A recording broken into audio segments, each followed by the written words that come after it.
cursed gameplay at COD Next, but when cursed is such a big sort of riding point on the game to have more classic elements as fundamental gameplay, there is a lot of players that are holding out on waiting until they can see that before they pick up the game. I think it would have been a really great way to introduce it and get people sort of used to how different the gameplay is, and allow us to give them feedback on what we like and dislike so that they can get this perfectly right on the launch of the game next month. The last and final thing that I mentioned about the beta, and it's just the biggest gripe that I have with the game, and I think it's fundamentally the biggest gripe everyone has, is the HUD. Now, since my original video where I discussed my thoughts after playing Farm at Treyarch back in August, the HUD was my biggest complaint, and the HUD hasn't changed in any way, shape, or form. It's exactly the same HUD as we've got in multiplayer, and by no means is it the worst HUD we've ever had, but when we've had conversations for over a year now about the HUD in zombies not really feeling like zombies or looking like zombies, Treyarch really have the chance here to actually improve the HUD, and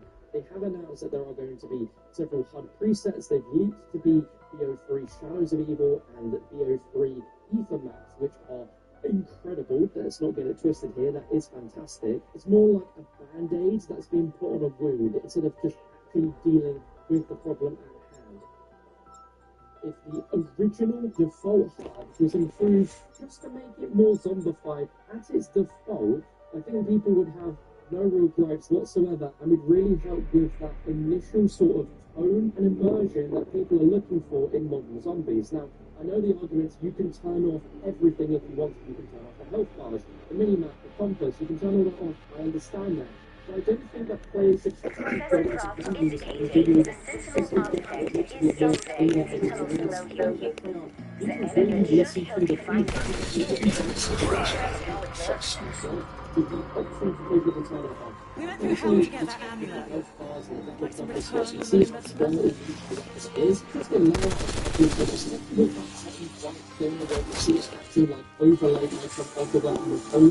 I just don't think it's necessary, even with those Black Ops 3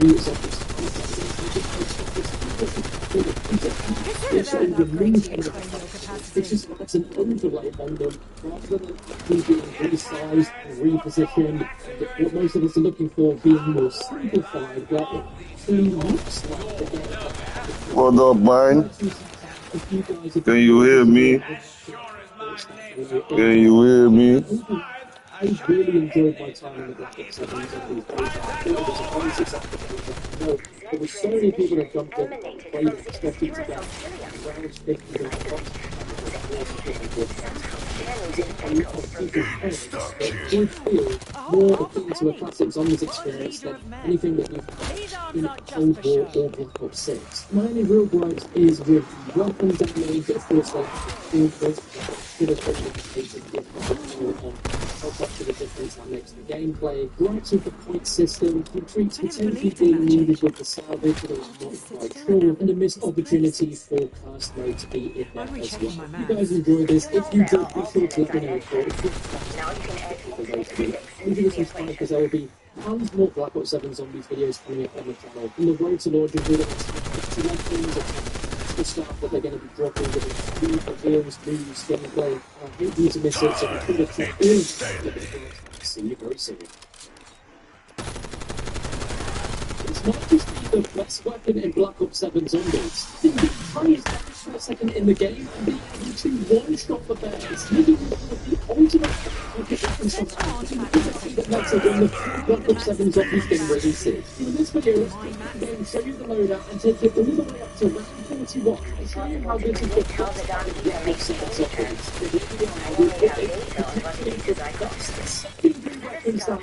The BO7 Zombies. And what's incredible is if you press left on the D-pad, it gets rid of them so you have to see the wheels, which is incredible. Right, let's go ahead and get the power on first. That's going to be important. There we go. I'm not going to say a slight downside to these straight away. You sit down, the ammo, you go through it so quick. From the starting round, you're just going to melee anyway. Which I love that they've had with this in the game now. When meleeing actually earns you more points if you melee them at the head. But once we get these things back apart and the rarity increase, you will see just how strong these are in the high levels. Pistol match up. It's getting quickly Kimbo, because my god, so fun. Right, let's get this open. Let's go ahead and get the power on. Isn't it sweet that we can just switch from a Kimbo to not a Kimbo? I'd be a game changer. Like, imagine that on the PS4 for a reason. Just straight switch like that. It's so good. Let's quickly go ahead and test exactly what the damage is at its lowest when it's not a Kimbo. So we get like 130 for it. That's obviously without any perks or anything like that, or double tap, anything else. Let's Kimbo. Spain up with a 130. Okay, let's go and upgrade the rarity now. Now we've got it green. Let's go ahead and do single test. 195. I feel like the only downside is you do go through it quite pretty quickly. Again, you don't have this where you get double the ammo. So these are apparently the Xerxes insta-killers, which is obviously going to be so useful in the final game. Let's go ahead and throw these in the Pack-a-Punch for round 6, which now becomes 0, no touch. So I've actually only seen it when it's Pack-a-Punch single target. No, not 6 of reference to the forward to get 50 rounds per magazine. Looking up again, 522 per headshot now, which is pretty good. It can do 10k putback, which is extremely crazy. But against a 4 horse, you just literally just go like that. Sondo. Now that it's packed, you definitely get a good amount of ammo with these now. You still blitz real quick, but we're just gonna destroy through zombies, but I'm really excited for the first round to see what these are like. We're going to need to put napalm burst on these as well. Napalm burst is the Xerxes weakness, so let's go ahead and do that real quick. But in theory, these have the highest damage per second in the entire game, making these so good as your backup weapon, just having as a secondary. So if you're like doing like a boss fight or something, it's a big game changer for sure. These zombies keep giving me the goods to get this get upgraded as quick as possible. All double points. Hell yeah. Need to get some perks on this as well. Perks myself. No. With the green rarity isn't too much. Stop putting it on. So I think the first thing, if you're going to put headshot daiquiri, it should hopefully give us a bit more of an increased headshot damage. So let's test this out now. So it was 500. It's still 500. I think this will make us a little bit more accurate. Again, this is about the order song. It's slightly less than the ones we do versions. Now, let's also go ahead and find ourselves. It's still roughly back. It's still roughly the flyer on it. So this should just make this ridiculous. Alright, number 2. Take a look at this. Who knew how had a vision plan? Exactly. I kind of wish there was a way to get like an even bigger bump than Amazing shot. that people can go to the get late game. Oh, it's gonna be good. It's gonna be good. And then combine this with the classic point system in class. Oh, baby. This could be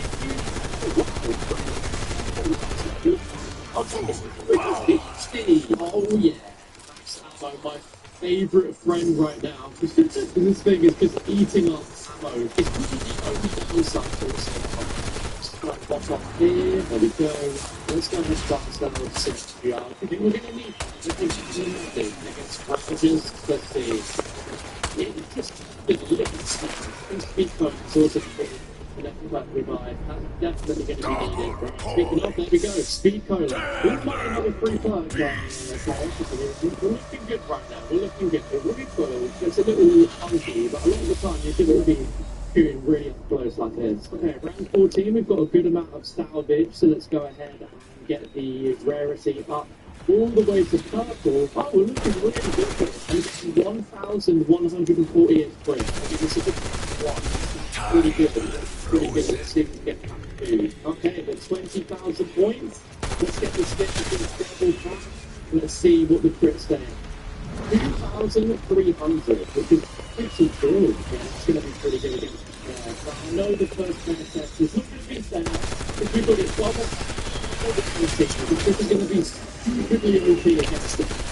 I'm just going to show you the limitation of this thing. Early doors, and then we're going to progressively get harder and harder. So here's the plan. Let's get the pet in. Here's the 3, 2, 1.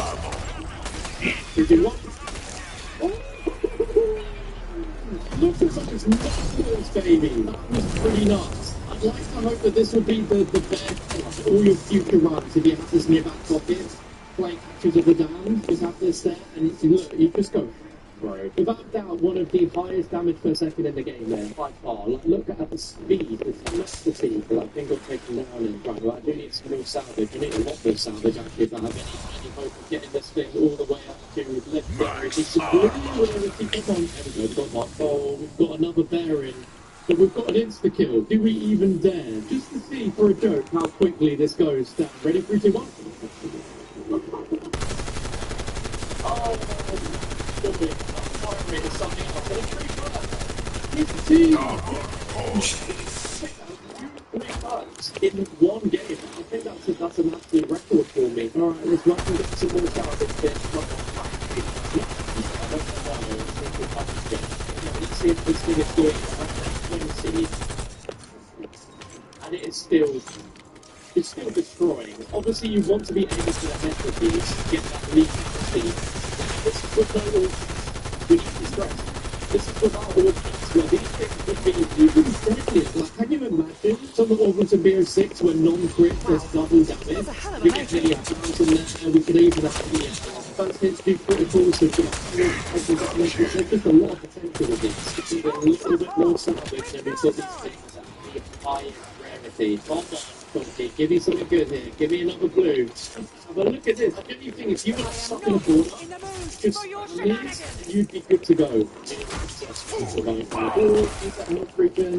is a really good sign with a double point. So we go. We've got another better in 3, 2, 1.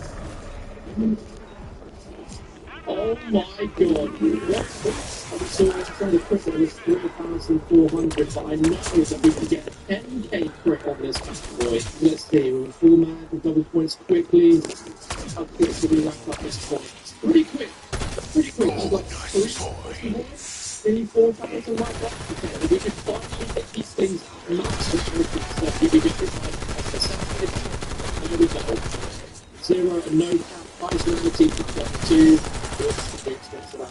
Oh wait, no, you got stuff around. Okay, hell yeah, don't even need to worry. Just curiosity, It's not like you were see, ever going to leave. the ADS, it's giving Arcade 5, but it's also giving Cap 40, because here we go. 1,126 down the bracket jump. Let's see, oh, we've got armor increase for loyal. Okay, 3,000. 3,000. Get a Kimbo. These zombies are nicely piled up here. Okay, let's go. Whoa! I've got an insta-kill. Let's go. Yeah, 3,000 is nice. For the damage as well, it is nice. And then maybe even insta-kill. There's just no hope for any of them. No hope for Wispy doing this thing. Alright, let's go ahead and get this to the final level here. Level 3. Beautiful Cap 3 camo as well. 6,124 crit. You see how fast these shoot? That is very good. Like, imagine you could do that.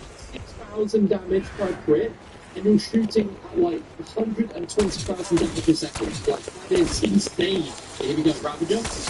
Doesn't have a hope in hell. The bear's gonna get pulled so heavy. I'm intrigued to see if it's still this good at like 35, 45. I reckon so. The only problem is going to be this literally it. You're probably better off shooting one gun, then reloading it, than shooting the other gun whilst the other's reloading. Okay, then it's the moment of truth. Round 26, we're going to get another bear. Let's see what the crit damage is, because I'm pretty confident with Napalm Burst and everything we've got set up here. It's going to be a 10k crit damage. It's going to be a literal insta-kill. There's no way. Guess we're going to wait next round. I mean, this is the rage of that. It's starting to fall off a bit, the mark over here. Okay, let's try this again. There. Is it there time? Is it there? There it is. Let's get it in. 3, 2, 1. Oh my god, yeah, you gotta see that. Almost 10,000 damage to the bear. Literal insta-kill. You really have to look at 2 I should say that ever. And here I am saying that I'm excited for two bears to be on the map. Right, I'm going to put this into single fire now, just out of curiosity. It's still really good, but yeah, you definitely feel the absence of not having two. Hello? When one is reloading, you can shoot the other. It's a beautiful combo. You don't get like that, whereas seeing what it's doing so far gets £5 grand. Ooh, it's an expensive weapon, guys. It's an expensive weapon. What can I say? Let's compare this to the ray gun and its second pack. So the damage-wise, you can see, if I can actually get a headshot on a zombie, it's 9,000 damage. So straight to the back, get 9,000, 3,000 damage versus. The ray gun's obviously a lot stronger, but the fire rate, you can find the fire rate of this against that with the ray gun. The damage is very, very similar. The keyboard, we need at least 25 and maybe 2. Yeah, let's do it. I think we're going so crazy. So, I'll show you the the pistol. Damn, dude. I heard the Magna Cannon was good. It should have been able to take it out in 3 shots, but I guess I have a bad name. But as you can see, it is equivalent to Magna Cannon damage. I think we should wait until we get 2 versions. This is something I've noticed, it's just how small the size that crosshair is. So you see, like, you have it as well in single fire, but then if you go double, you can just see. That is pinpoint accurate. That's exactly where your bullets are going to hit for both guns. And round 31 test, still extremely pungent. I like the word pungent. Maybe I'll get elemental pop. I don't want it to pop other elements, but I'm hoping that it might help with napalm burst a little bit to make it even stronger. Again, no augments. The augments is going to go even crazier. So this in its purest form, like in its purposely nerfed form. One problem in this beta is that because of no augments, it's damage-wise really early on. Super early. Clearly, really should. But with these, you can see, not a problem. But the little problem, everything else, no problem. And for a comparison, ray gun, round 32, it's doing good, but as you see, it's pouring a lot on the first shot. It's not instantly killing. Versus this, where it is instant killing. We've got a bird. Here we go. 3, 2, 1. Oh, I needed to get a reload in there. I've got 2 bears yet. Motherfuckers, the upgrade. Come on, keep running, baby, keep running. Where's the... Oh, is he gone? He's gone. Oh, 2 clips is all he needed, 2 clips. And then versus the ray gun damage, where look at that. There's too much popping up on the screen for me to even know how many zombies we're killing, but that is definitely... What the fuck? Yes, I think that's Valkyrie. Valkyrie, I think, is definitely accurate. So we're getting so much ammo off the ground. 50 rounds a mag, Valkyrie. Oh, it's going to be a movie. I think what also makes these really good is because we're playing survival, it's such a small map, you're going to be close to the zombies anyway. Over distance, the range of these, the damage is definitely going to drop. And because you're so close to everything all the time, it's not a problem. You probably also get a 3-play. For comparison. Many people have asked why non-Germans facing murder charges in both state and federal court. If you put double jeopardy defense, not exactly.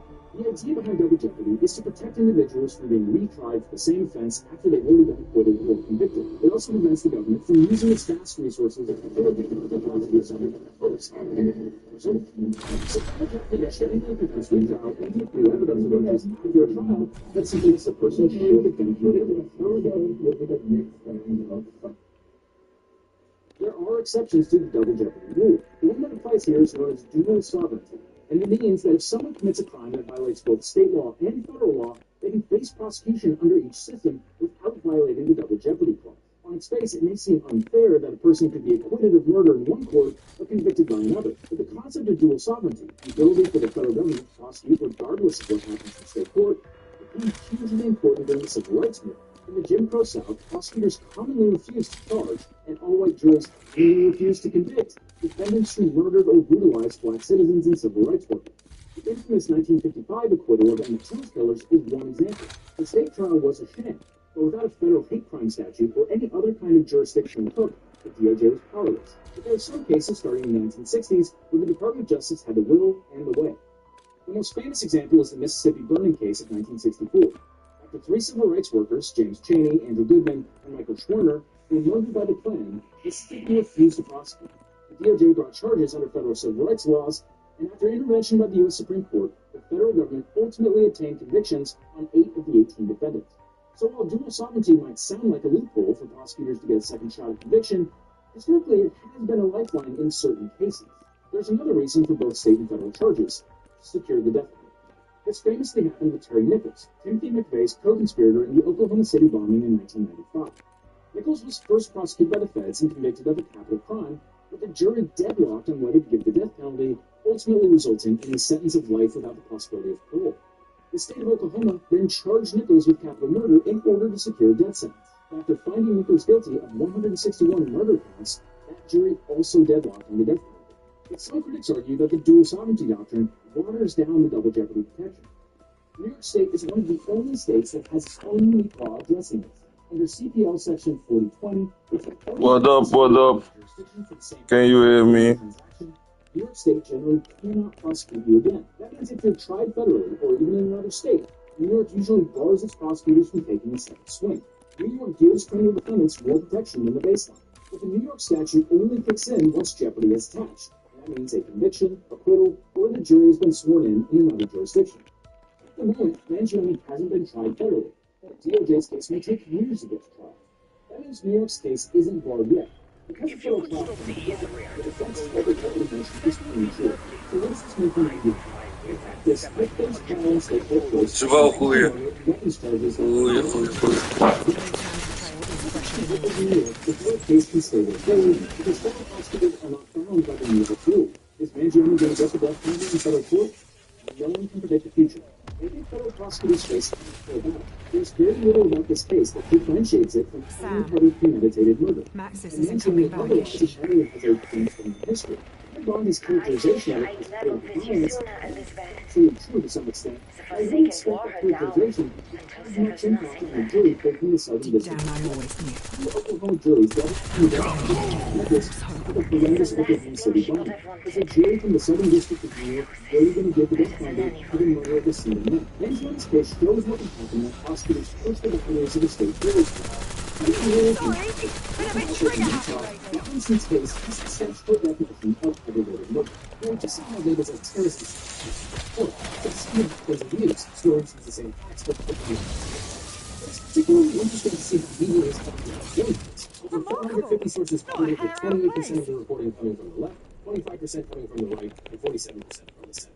And when you examine the headlines, you see some very different frames emerge. Left-leaning sources focus on the judge finding insufficient evidence of terrorism, but headlines on the right interpret the judge's ruling as endorsing political violence and letting a cold-blooded killer stick. Meanwhile, in the center, sources focused on what charges remain, noting that Mangione still faces second-degree murder charges in New York. And headlines really shape how you understand the news. And that's why we like to see the news from as many angles as we can to help it stay sponsored by our news. Ground News is a website that developed by Washington here, on a mission to give readers an easy, data-driven, objective take. And right now, we're operating with English, except for the imagery and social access. Which is what others say, expecting to be related articles from around the world and across the world, so you can see the bias and compare coverage. Every story comes with a full visual breakdown of the bias, factuality, and ownership of the source reporting, all backed by ratings from 3 independent news monitoring organizations. One of my favorite parts is their bias comparison method, which finds specific differences in reporting across the spectrum. This can be especially helpful when reading stories from sources you've never heard of, where the scripts come built, or what agenda they have. It shows that stories are communicated by either side of the political spectrum. Like the recent story about Tucker Carlson's eulogy for Trump. Carlson said back in the day, Jesus was murdered by, quote, a bunch of guys sitting around eating punks. And Carlson's comments were criticized by Trump. Which is, quote, anti-Semitic innuendo and feeling like a chicken or never that story is being heavily done by right-wing sources who concept of using anti-Semitic dog whistles, and 61% and 22% of the sources. Yeah. So if you want to get your news from one, it's one of those. If I certainly it's covered in what's not, Ground News makes it easier to find This is what the government's perspective on this next case. So the government can say 40% What the fuck? The subscription gets you unlimited access to every feature, including device insight tool and content. A subscriber is supporting internet platform, working to make the media landscape more standard. September 10th, 2025, at approximately 12:23 p.m., Charlie Kirk was shot and killed while speaking at an outdoor event at Utah Valley University in Orem, Utah. The shooter reported a bolt action 30-6 rifle on campus. The victim footage showed a person dressed in dark clothing running into a local event wagon, getting to a rooftop, sitting in a prone position, and then moving towards the shooting location. That subject later fled the roof and located the rifle. Investigators returned the rifle with the tower and reviewed the analysis revealed DNA consistent with Robinson on the rifle trigger, one fired casing, two of the unfired casings, and the tire. Robinson apparently confessed to his family and surrendered the law enforcement. I'm not sure why we're even here. According to investigators, text messages on the candidate individual the note found by Robinson's finger on the keyboard stated, "Have the opportunity to take out the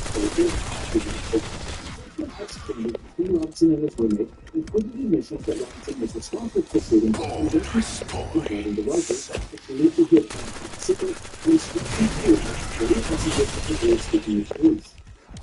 Children under the age of 14 were present at the event and could have seen the shooting. With this in mind, Robinson is simple Robinson is charged with 7 counts, most significantly with aggravated murder in violation of Utah Code Section 76. The state alleges that Robinson intentionally or knowingly caused the death of Charlie Kirk, and that in doing so, he, quote, knowingly created a great risk of death to another individual other than Charlie Kirk and the defendant.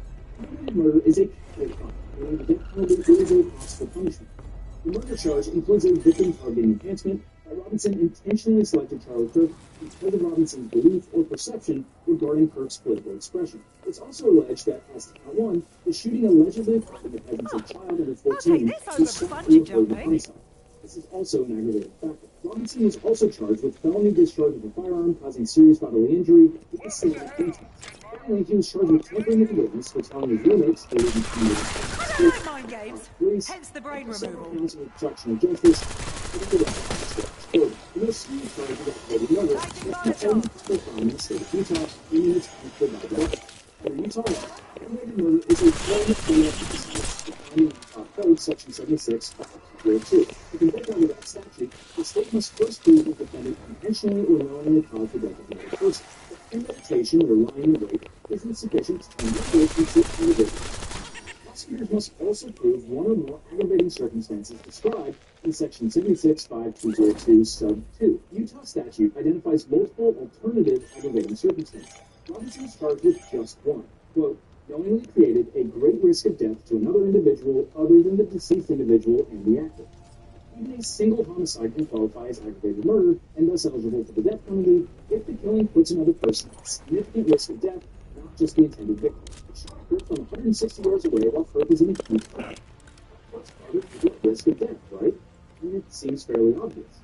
But when you dig a little deeper, it's more complicated. Robinson's defense attorneys are probably going to argue that Robinson took a single, well-aimed shot that hit his intended target. And while there may be some possible hypothetical risk to people around Kirk, there's not a great risk, as that term is legally defined. To prove a great risk, the prosecutors must put forth first. That Robinson was a the risk is second, is actually a great risk of death. And the risk is significant, not merely speculative. Third, that the risk must have been posed to a person other than the homicide victim or the defendant themselves. And fourth, there has to be a sufficient nexus between the defendant's conduct and the risk. To judge whether Robinson has a defense is clear that the Supreme Court's 2018 decision interpreting the statute. In State v. Sosa Hurtado, the court affirmed the aggravated murder conviction of both Sosa Hurtado and Stephen Hurtado and Stephen Hurtado City. Speaking of Stephen Hurtado, Isabel was standing to develop. Sosa Hurtado shot at Isabel but missed, shattering a glass case that hurled glass and wood into Isabel's leg. Sosa Hurtado turned and, with his back to Isabel, shot and killed Stephen. The court clarified that a third party does not have to literally be in the path of the deadly act. The court recognizes that the risk can be somewhat involved, as long as risk was foreseeable and proximate in time and space. The court said, quote, the known risk was created most obviously when Sosa Hurtado hit directly at Isabel, but the jury reasonably concluded that that such a fact was an element of the circumstances of the murder of Stephen. There was temporal and spatial proximity and the actual threat of Isabel associated with the second part of Stephen, shot Stephen in his fourth five, and he was both of them. For Isabel, and then specifically directed the Ultimately, the court concluded that Isabel was in the zone of danger when Sosa Hurtado killed Stephen, and thus his actions constitute aggravated murder. The facts of Sosa Hurtado are instructive.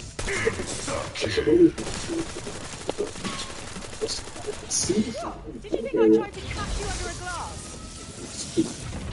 So the task is what I've done. Max the vaccine took the gun and fired at these things. The Hudson can argue that clear use of fire would see weapons are dangerous, but if every gun homicide automatically played at risk of death to others, then virtually every attack, including by his actual murder.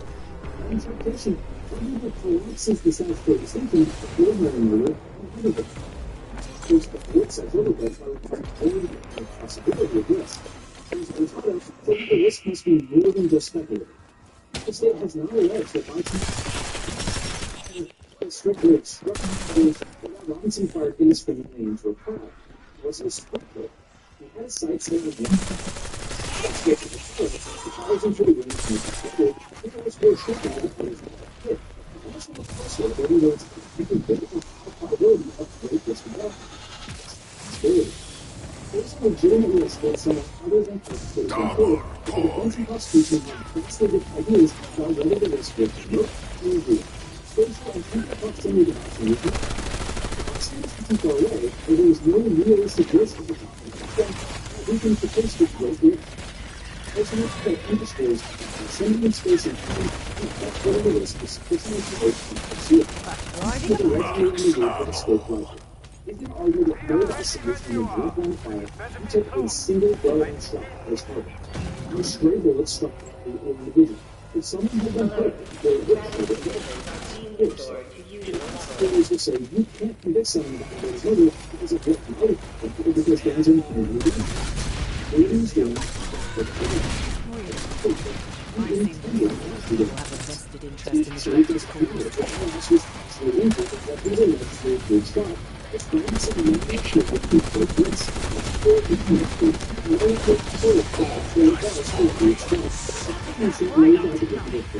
But this first team was the very first time on his left and right, as well as some behind his handgun and others at various close locations near the large crowd serving the support on three sides. Under a night fence, he separated his handguns from his feet and leaned their feet. After a driving company support, with the moving it's a number of workplace to consider the feet. People were in the walkway and shooting. This can be also the Hudson River. As opposed to the secure other individuals, the side of support, the only possible use of means directly in front of them. So, continuing to get so, as a criminal said it was a crime. This hopes probably will be hard for its co-determinants in this event. So, what comes next? The New York Montana State goes moves forward. Harvard legislators are keeping an eye on the bodies first for the death penalty for the court. While the DOJ usually lets the state go first, it's not beyond the line of possibility that no global trip go on. Even if the new case gets dismissed, even though it's not federal justice study, if you find the lots of things that can cover the death, it's going to still there is a single factor that is risk and makes them able to find the problem. Especially found many of the things to avoid the death. The best guess is that the court will allow him to be tried for aggravated murder, the detailed jury will convict him and sentence him to death, and he risks being charged with whatever you do, the victims who put court exams versus first and true. Murder is not a failure to their life. This is not a justice scientist. The real job for the constitution and it's just the consequences of the constitution. This means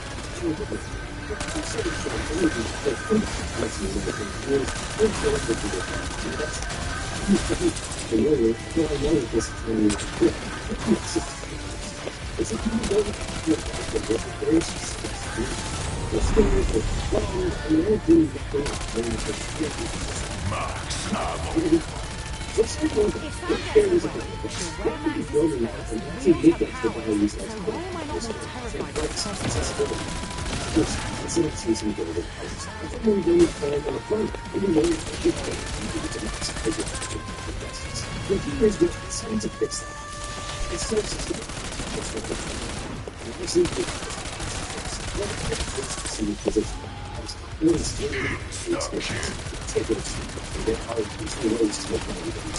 Keep it up! And you There's no because shortage such of a heads to just bob. shitty this fucking ultimate it's a shitty world. And then looking at the limit standard, guarantee the person is like the biggest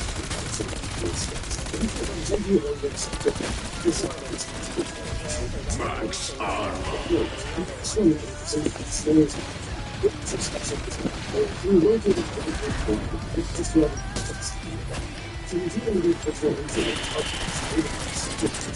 Such people that how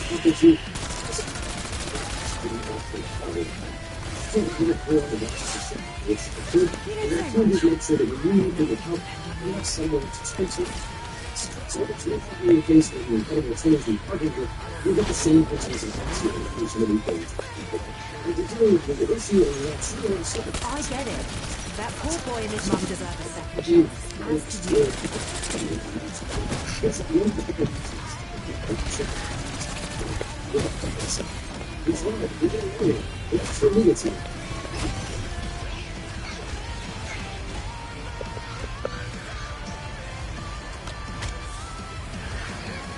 I'm not that kind of doctor. gentlemen. This isn't the time to be picky. So very excited. Yes.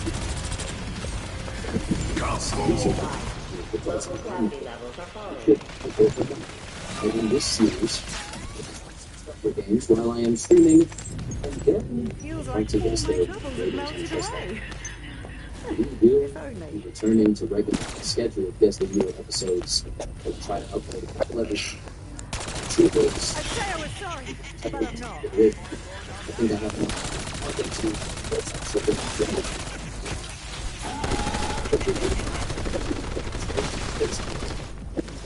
opens up episode.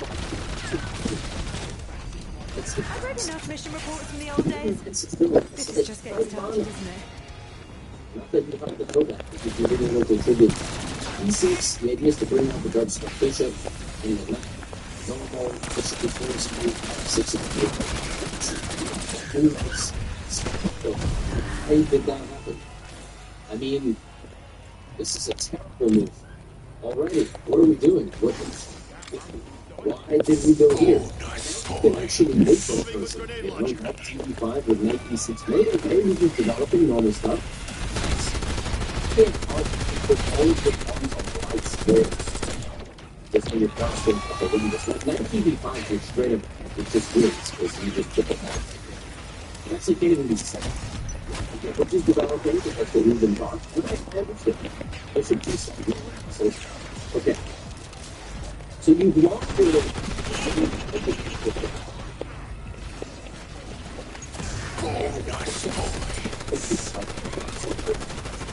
you too.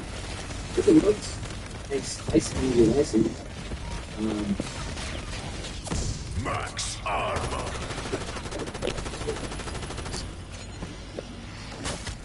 V5 now. Why have to achieve everything? This is what you have to push that sense in the beginning of the game. Okay, my takes. I can see my house. 96. Why is my house there? 86. Probably just what when I get a second somewhere, the fun thing, probably could play Rookie one. That's something. 96 helps them with the trade.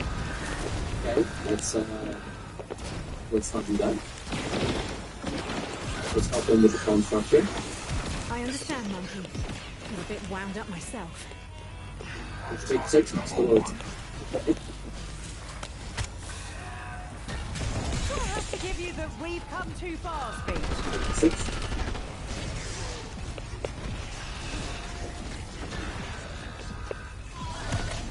Hold the fuck up.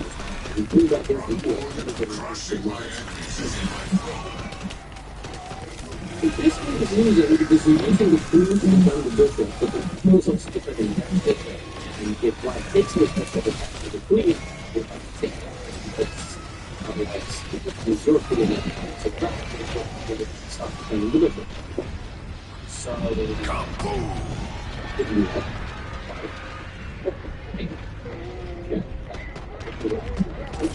how could I wait to find here? And centralize my druid? Look at that one for fun. It'll get native. Fired. Okay, I would just trade the queen. And then I would do something with my rooks. Nice. I should just strike back with the pawns. Nice 5. Okay, C5. Nice. Thanks. Alright, rookie 3. The blush is just better now. Yeah, you're better now. The move D4 wins here. It's a nice move. The point is that the rook is deflected off the D4 square. And if C takes, there's this. Not that. Okay, we didn't play that. The division is okay, and now we are heading for. White is better. White is better.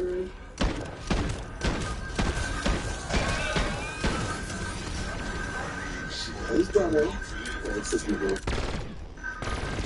It's just.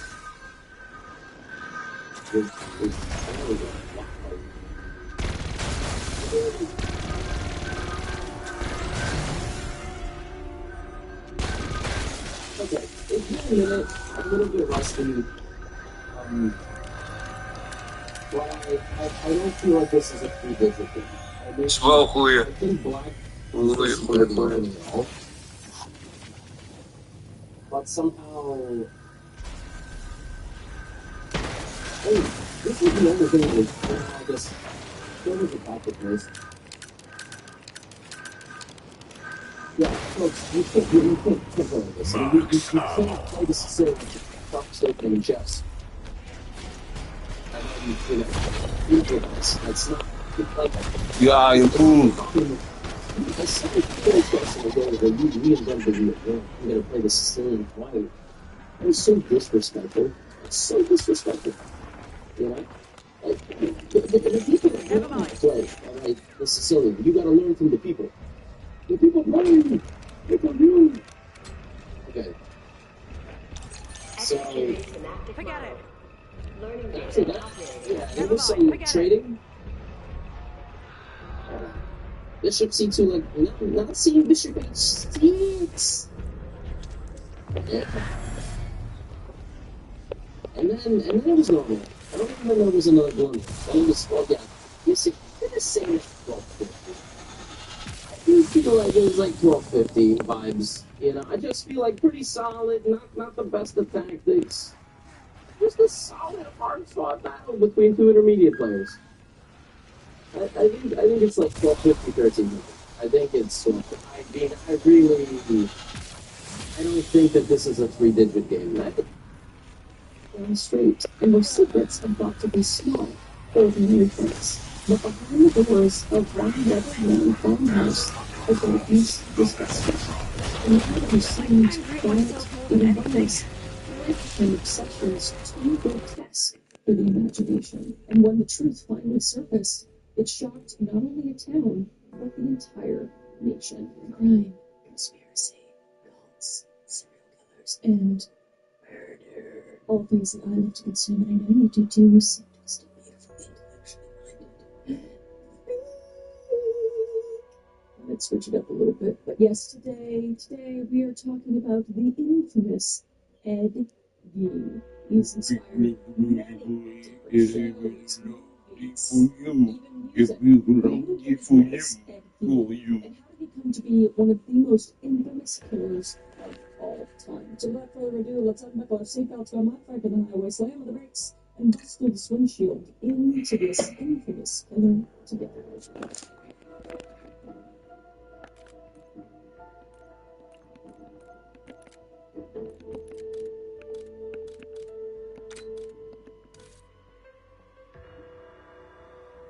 At the start of the 20th century, Wisconsin had a strong rural character. Small farming communities dotted the landscape, and life on these farms was hard but simple. Families worked their land, raised livestock, and lived off what they produced. Ah, The good old days, if you will, and this fostered a strong sense of self-reliance, but also isolation, as they could be quite remote. And this physical isolation meant that a family's home was its own little world, largely hidden from the outside scrutiny. And the social fabric of rural Wisconsin was tight-knit, yet pretty conservative. And many communities were anchored by churches, modest schools, and maybe a general store in the nearest village. So traditional values prevailed in this part of America. And people were expected to be industrious, devout, and reserved in personal matters. And mental health, as we think of it today, was not openly discussed, basically at all, because at the time there was a strong stigma around psychological troubles. And those suffering from severe mental illness might be sent to distant asylums, but more often families just coped in private silence. In fact, the early 1900s were a low point in public attitudes I toward need you to look for mental survivors, illness. so do In any threats. Wisconsin and Help me save this elsewhere, town. society's Copy. approach was often to hide away or ignore those who looked unstable at work. Additional issues or things behavior within a family were usually kept behind closed doors. Family life in these farming communities was frequently authoritarian, and fathers were traditionally heads of the household, but mothers too could wield fierce influence over the children's upbringing, and strict discipline was seen as a virtue. Parents would teach obedience and morality as they understood it, and sometimes with an iron hand, if you know what I mean. And religious fundamentalism was common, especially among immigrant communities. And sermons about sin and virtue filled Sunday mornings, and households carry those fiery teachings. oh no, can you hear me, brother? So in this environment, a domineering parent Can you hear me? moral codes on their family wouldn't have been seen as particularly unusual. And outsiders generally didn't interfere in family matters, even if things were dysfunctional behind the scenes. So within this rural background lies the tiny village of Plainfield, Any last in requests? the early Shit. 1900s, Plainfield was a speck on the map of central Wisconsin, surrounded by wetlands and farms, and the population in 1900 was only around 728 people, peaking at the time and then declining in subsequent decades, down to about 580 people by 1920. But it was a kind of place where everyone truly knew everyone, and daily life revolved around basic commerce and farming. And a handful of family-run businesses lined Main Street, serving the needs of local farm families. And an old opera house built in 1902 doubled as a dance hall, church, bar, and even a movie theater over the years, illustrating how one could wore many hats in a small community. In Wisconsin, it became America's dairyland around this time, the was a powerful no-frills ethos among the townsfolk. People worked hard during the day and looked out for their neighbors when they could. Yet despite the friendliness on surface, Plainfield's remoteness fostered a mind-your-own-business mentality, and if a family chose to keep to themselves on a farm outside of town, few would pry. So it was easy for someone to live a fairly reclusive life without drawing much attention, a very important factor for the story to come. Yet overall, early 20th century Plainfield offered a picture of secluded small-town America. Quiet, insular, and set in its own ways. And it's like you said, for future tragedy. Tragedy that would seem utterly inconceivable against such an unassuming ruler. Individual struggles and people feel that one of their own would become the stuff of American Max Arma. The saga begins with two people who, on the surface, appeared unremarkable for their time, and that is George Philip Bean and Augusta Wilhelmine Look. So George and Augusta were both children of German immigrants and were raised in Wisconsin in the late 19th century. And George, born in 1873, grew into a hefty, hard-working man. But one was set by personal demons, because he had a reputation for being an alcoholic. And he drifted through various jobs, never able to hold anything steady for long. And over the years, George worked as a carpenter and even a tailoring apprentice. Basic gun and drinking and sabotaging any chance of success. He, by all means, appeared to be a man who would rather drown his disappointments in whiskey than confront them. And in contrast, Augusta, born in 1878, was George's polar opposite in personality. Because Augusta came from a strict old Lutheran family of Prussian Germans. And the old Lutherans were known for their ultra-conservative, fire and brimstone brand of faith. It's God's word or nothing, basically. So from a young age, Augusta was taught that the world is a wicked place. And not wicked is wicked also. Wicked is infected with sin and greed. And this greed became the core of her being. And she developed a formidable, no-nonsense character and deeply religious, proudly self-righteous, convinced of her moral superiority. So this was not necessarily warm or affectionate, if you get my drift. Instead, she was described as domineering and obsessively pious, and she believed it was her God-given duty to steer others, especially her family, away from evil, which will become extremely ironic as we make our way through this case. But George and Augusta would marry on December 11th, 1900, and George would be 27 and Augusta would be 22. And she likely hoped marriage would offer her stability and children to raise in righteousness. And George, for his part, probably saw Augusta as a strong woman who could keep him anchored. In their early years together, Augusta took charge of the household finances and opened a small grocery store in La Crosse. And by all accounts, she was the breadwinner, a rather unusual arrangement for 1900. And her shop did well enough to support a family when George couldn't. Remember, these are gone drinking in business. And she and jobs. Meanwhile, George suffered under the shadow of his wife's competence and open. Augusta would openly berate I know it's a big shame, but because of her strict Lutheran beliefs about marriage, divorce was unthinkable. So, that's where they were already healthy. And in January 1902, the Queen welcomed her first child, a son named Henry George King. Augusta had desperately wanted a daughter, someone she could mold into her own devout image, an obedient girl safe from the corruption of men. So the birth of a boy was a disappointment to her. But still, Augusta was determined to raise Henry right. So she quickly established herself as the ultimate authority over the child, essentially sidelining George's role as a father. And those early family years were dominated by Augusta's growth and control. They scolded, making it clear that Sidney looked like every single corner, just molding an extremely coordinated child. While George, increasingly emasculated, drank even more and more. So the domestic life became kind of a war, as there was Augusta's stern discipline on one side and George's drunken outbursts on the other. So as the years went by, Augusta's influence only expanded. And on August 27, 1906, she gave birth to a second son in La Crosse. And it was Edward Theodore Bede, known as Ed, the guy we're talking about today.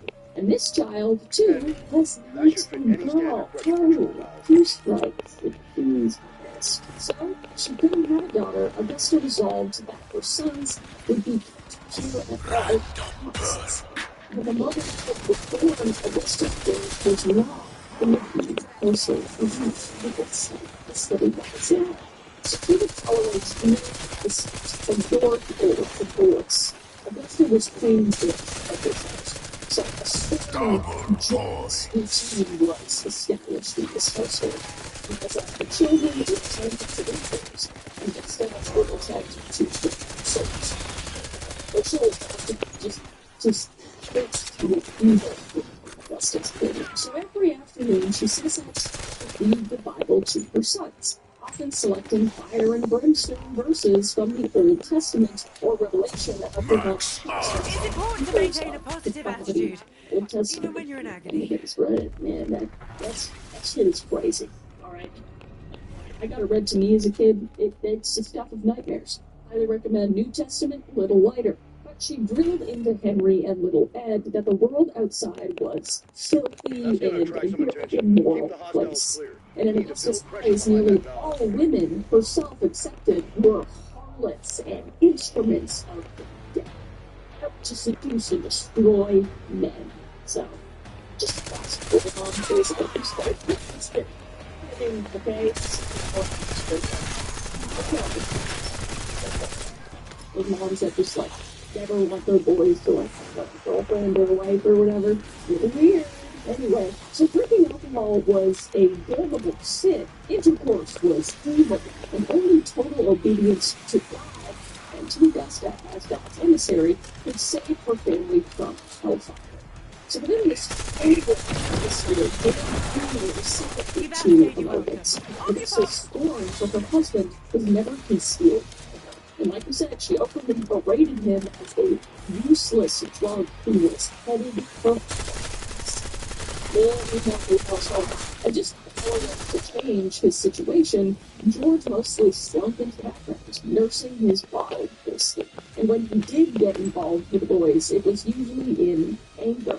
And he would furiously slap Ed's head, sometimes hitting him until the boy's ears rang, which is horrible. And his beatings only reinforced Ed's fear of adoration of his mother, because she was the one who claimed to guard and protect him from a sinful world, whereas his father met his fears with violence. So we're going to get very unhealthy attachment. The umbilical cord is growing stronger between Eddie and Mommy, and though she was also verbally abusive to the boys, believing them to become eventual failures, just like their father was in her eyes. But by the time Ed was a toddler and Henry a young boy, Augusta had actively constructed an emotional fortress around her family. She calls it a bully, and she even forbade the children from having any friends, or just friends in general. These kids were extremely secluded, and she just poured her energy into running the household and her sons all around.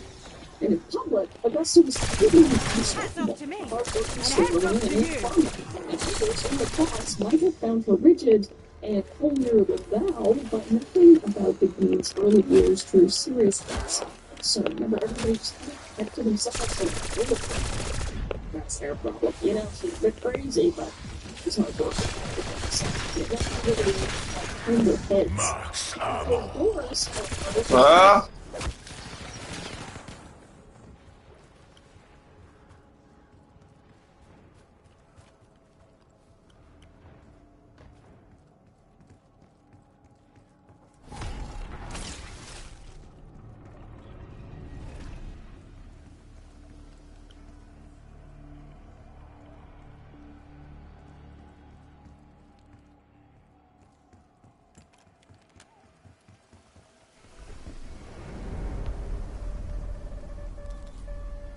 Tear them to pieces.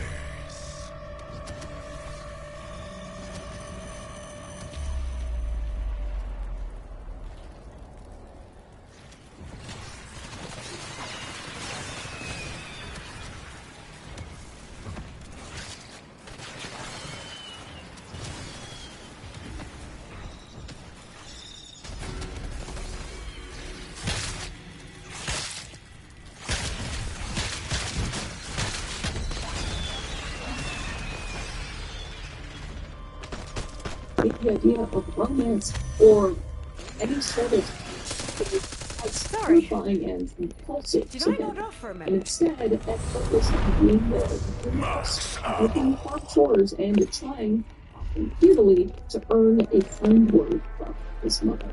And Ed's formal education ended almost as soon as it began. Because after completing the 8th grade, Ed would drop out of school. And this was not common for 1920s farm country boys, because many boys left school to work on the farm full-time or as their families started for higher education.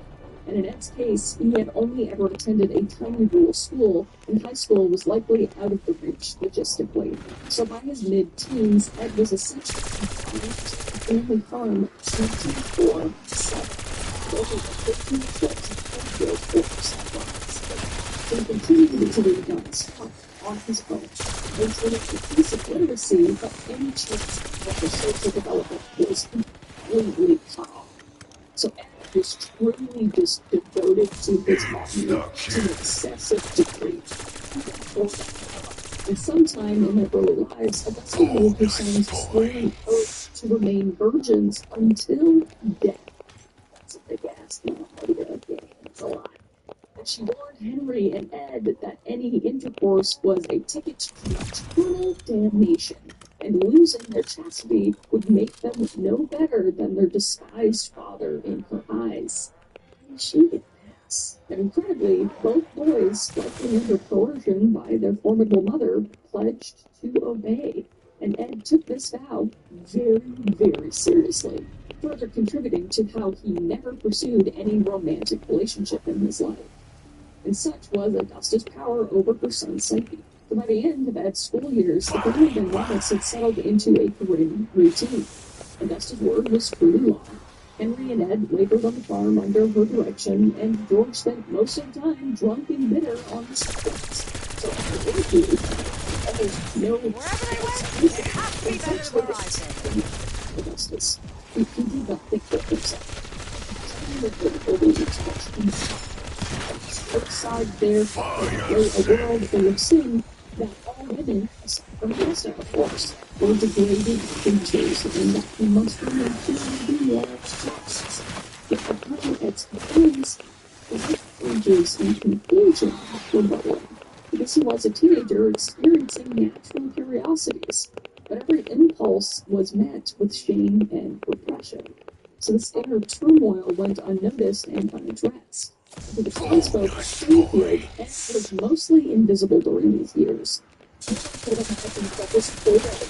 seemed timid and insignificant, would later unleash horrors that defied imagination. I wanted to take a quick minute to tell you about my new obsession, and that is Lola blankets. The thing I'm wrapped up in right now. And I'm not even exaggerating when I say this has completely changed my life. It's the comfort in my life. And you know me, I am a blanket person. I've got that whole cozy corner set up with my stack of books and my current Netflix binge. But this Lola blanket, it's on a whole other level. I truly wish you could feel how soft this is through the screen. It's this incredible vegan health fur that's somehow both luxurious and practical. I'm currently sporting the caramel and cream color, but I have two other ones as well in their largest size. I mean, really, but they also look really nice too, and I think it's really incredible. I wish I got to the color of the screen, but I immediately swear I got this blanket. Even Joe smooth it actually went down, and I told him straight up, you need to.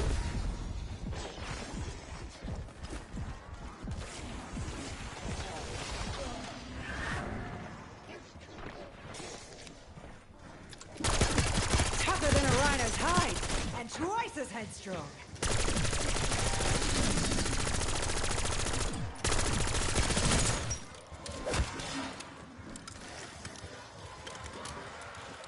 Kaboom!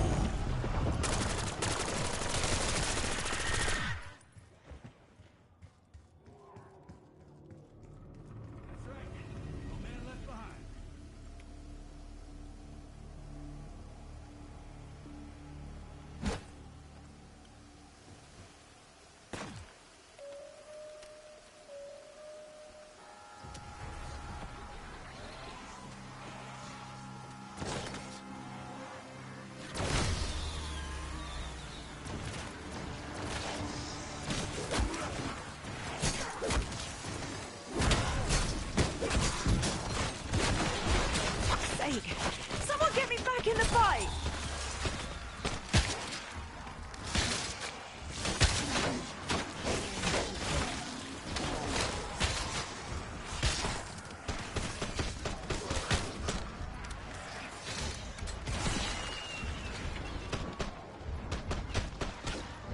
Double points.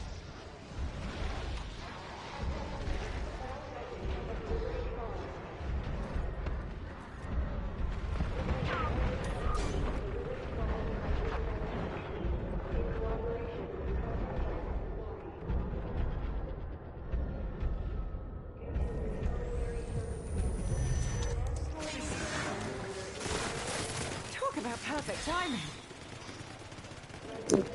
The age of 66. And Augusta, ever unforgiving, reportedly remarked that her husband's death was a result of his own weakness and that he was now reaping divine punishment. She then had a wonderful marriage together. The guy was probably just hoping for death. Not that he was a good guy, he was also evil, but, it's a whole shit situation. And naturally, Augusta expressed a serious regret during this time. Because after it goes down, the king household consisted of just Augusta and her 2 adult sons. Henry, now nearly 20 years old, and Ed, who's in his mid-30s. And the dynamic began to shift in subtle ways. The brothers, particularly Henry, assumed responsibilities of keeping the farm and finances in court. The both men would take on a field to supplement their meager farm income. And they did handyman work for neighbors, repairing roofs, doing carpentry, manual labor, and Ed in particular found his own niche, which was completely suiting children. It became easier to children than to adults. Perhaps because his own ambition was stunted and he felt less judged by kids. The neighbors considered Ed really trustworthy and honest workers. And out in the community, the Gein brothers gave little cause for any sort of alarm. They were dependable if you needed help, and Ed's quiet demeanor led many to view him as harmless. He was just a shy bachelor who could fix your fence or watch your children, known to be polite and somewhat childlike himself. Behind closed doors, however, significant tensions were brewing between the Gein brothers and their formidable mother. Because Henry had never been as wholly under Augusta's spell as Ed was. And as he entered middle age, Henry began to challenge Augusta's authority in ways Ed would never dare. He started holding a local woman, a divorced single mother, who expressed plans of moving into a care. So this was an open act of defiance against Augusta's wishes.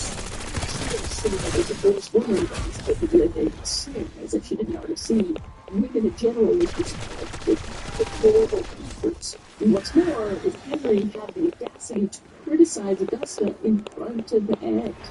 And he told Ed that their mother was overbearing and that Ed's attachment to her was unhealthy. His comments shocked and hurt Ed deeply. And he reacted as if Henry was uttering blasphemy. Because to Ed, as we know, Augusta could do no wrong. And hearing his brother speak ill of their sinful mother was needed.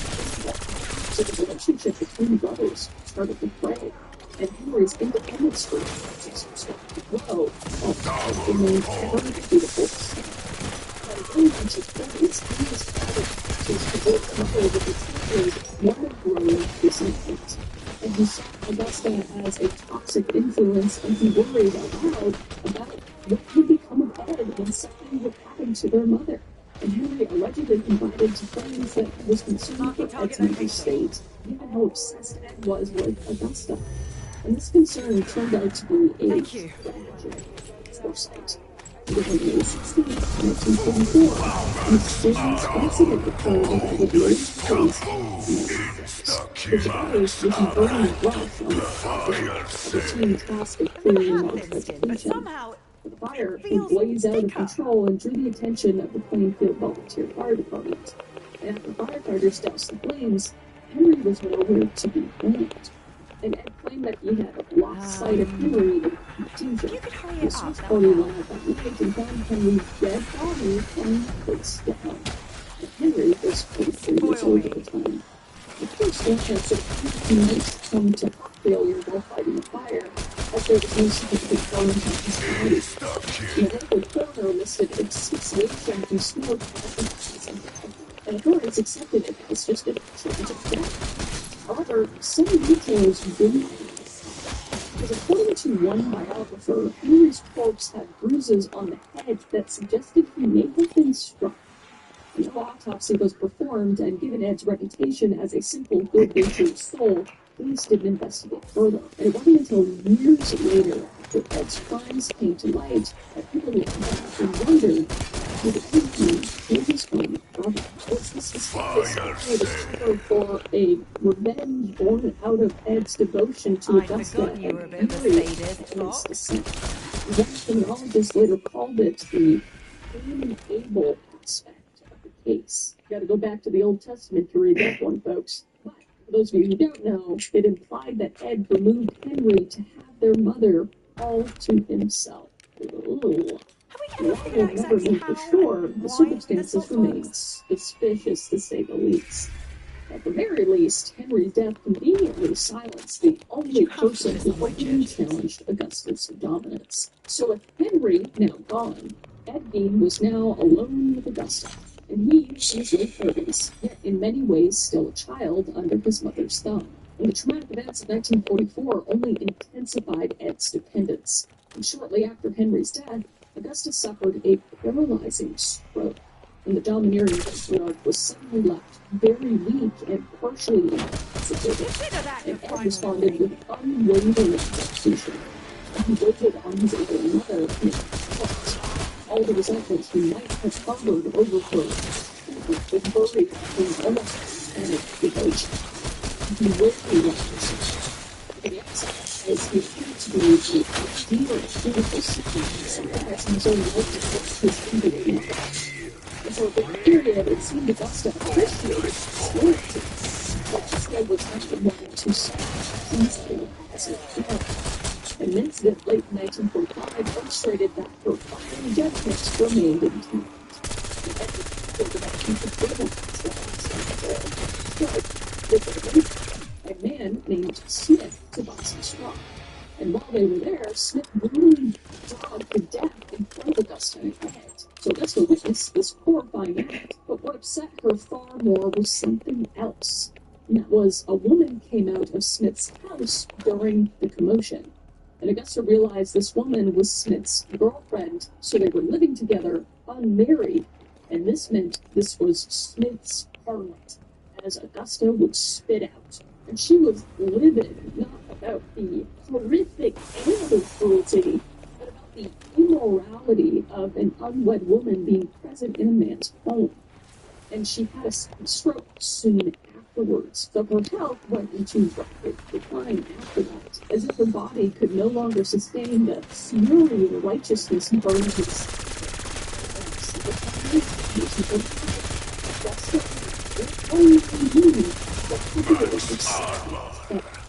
and for Ed, the loss was cataclysmic. He was absolutely devastated, and the world of horror towards his only friend and true love. Absolutely everything in the book. This is my phrasing isn't an exaggeration, as we know. But Augusta had indeed everything to Ed. She was his mother, his mentor, his commander, and the object of his twisted adoration. And the universe revolved around pleasing her. And now, suddenly, she was gone. And in a very real sense, the now almost 40-year-old Ed was now an orphan, because he was severely stunted emotionally. And worse, an orphan who had never been allowed a life outside of his mother's shadow. For the aftermath of Augusta's death would mark the end of Ed's remaining tether to normalcy, because he had no siblings left, no friends, no spouse or lover, no father, and no mother. The last human being who truly lived in his own warped way was buried in Greenfield Cemetery, leaving everything entirely alone on the iceberg farm. The end of 1945 was the descent into hurling madness. All the seeds that had been planted in Ed's psyche over decades, depression, the fantasies, the unhealthy obsession with his mother, now had free rein to grow in perfect ways. Augusta Gein's death, Ed Gein's life slipped into inner solitude and derangement, and remained on the family's 155-acre Plainfield farm, but it was now a tomb of memories rather than any sort of home.